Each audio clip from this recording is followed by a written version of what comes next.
దేవుని వాక్యంలోనికి వెళ్ళటానికి ముందుగా మరి మా యొక్క సాక్ష్యాన్ని చెప్పాలని చెప్పి ఆశపడుతున్నాను.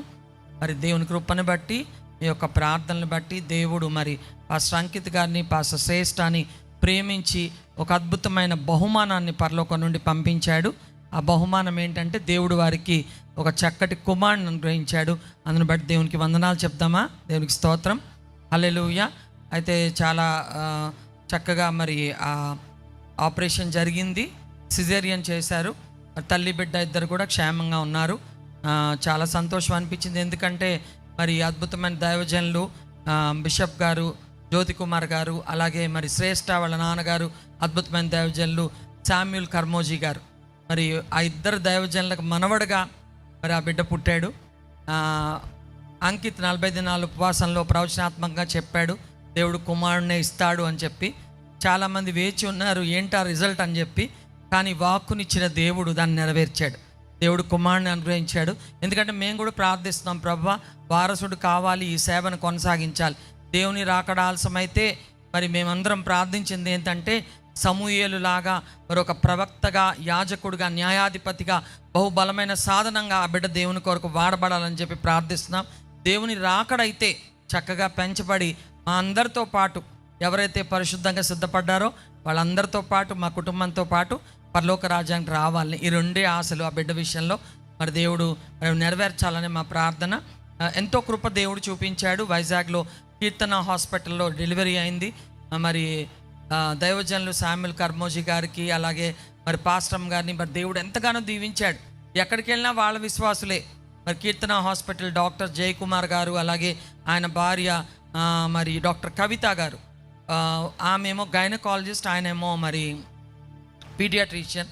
మరి ఇద్దరు కూడా ఎంతో చక్కగా మరి వారి బాధ్యత నిర్వర్తించి చాలా చక్కటి డెలివరీ జరిగించారు. డెలివరీ అయినప్పటి నుంచి ఆ బిడ్డని మరి ఆ డాక్టర్ గారు ఎంతో బాగా చూశారు. మరి చక్కగా వైద్యం చేసి మరి ఇంటికి పంపించారు. మరి దేవుడు వారి చేతుల్ని బలపరిచాడు. మరి వాళ్ళు ఎంతో మంచి విశ్వాసులు, పెద్ద డాక్టర్సే కాకుండా వాళ్ళు శామ్యూల్ కర్మోజీ గారి మినిస్ట్రీలో మిరకిల్ సెంటర్లో విశ్వాసులు. నిజంగా చాలా హంబుల్గా ఉంటారు. మరి ఎంతో ప్రేమించి, ఎంతో ప్రేమతో చేశారు అసలు ఆ వైద్యం అంతా. వాళ్ళని చూసినప్పుడు దేవుడిని ఎంతగానో స్తుతించాము. మరి మేము కోడల్ని చూడటానికని చెప్పి వైజాగ్ వెళ్ళాం, డెలివరీ కోసం వెళ్ళలేదు. కానీ మాకు ఇంకా ఎక్కువ టైం ఉండదు, మళ్ళీ మీటింగ్స్కి వెళ్ళిపోవాలని మా మనవడికి తెలిసేమో. అందుకని మేము అక్కడ ఉండగానే తొందరగా వచ్చేసాడు. తర్వాత మేము బాధపడకుండా మేము తిరిగి వచ్చే టైంకి మరి తల్లి బిడ్డ క్షేమంగా మరి కర్మోజీ గారి ఇంటికి చేరుకున్నారు. మరి ఆ విధంగా దేవుడు ఎంతో కృప చూపించాడు. పాస్టర్ అంకిత్ గారు కూడా కొంచెం టైఫాయిడ్తో బాధపడుతున్నారు. మరి ఆయన కూడా దేవుడు స్వస్థపరచాలని, కుటుంబంతో ఆరోగ్యంగా ఉండాలని ప్రార్థన చేయండి. త్వరగా అంటున్నాం. మరి 3 నెలల్లో తెలియదు, 5 నెలల్లో తెలియదు, కానీ త్వరగా రోజులు జరిగిపోవాలి. మరి మా ఆశ ఏంటంటే మా మనవడు మా ఇంటికి వచ్చేయాలి. అలాగే మరి ఈ సేవని మరి తను కొనసాగించాలి. పాస్టర్ గారు ఉన్నది వేరు. మేము ఎంత బాగా చెప్పినా మీ అందరి కళ్ళు వాళ్ళ మీద ఉంటాయి.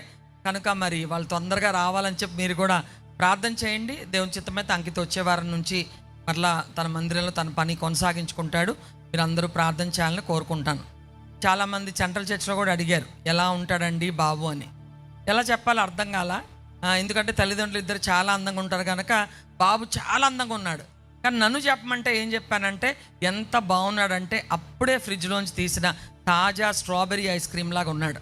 అంటే మీరు ఊహించుకోండి ఎంత బాగుంటాడో. అంత బాగున్నాడు. అంత చక్కటి ఆరోగ్యమైన బిడ్డని ఇచ్చిన దేవుడికి ఎన్నో వందనాలు, స్తోత్రాలు, కృతజ్ఞతలు చెల్లిస్తున్నాను.